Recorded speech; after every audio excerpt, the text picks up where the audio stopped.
ঢাকার পর চট্টগ্রাম রয়্যালসের দাপটে এবার উড়ে গেল সিলেটও।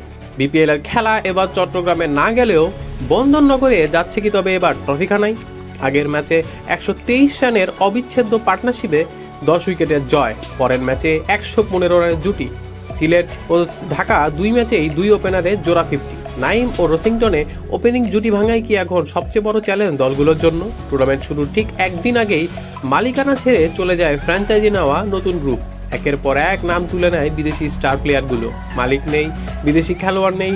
টুর্নামেন্টের একদিন আগে তাই সিলেটে উড়ে গিয়ে দলটির দায়িত্ব বুঝে নিতে হয় বিসিবিকে।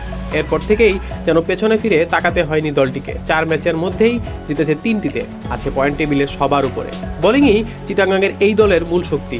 শরীফুল, মুকিতুলদের পেসের সাথে রয়েছে মাহাদি, তানভীরদের স্পিন। এমন বিস্ফোরক বোলিংয়ের বিপক্ষে জবাব দিতে গিয়ে 126 রানেই থামতে হয় স্বাগতিক সিলেটকে।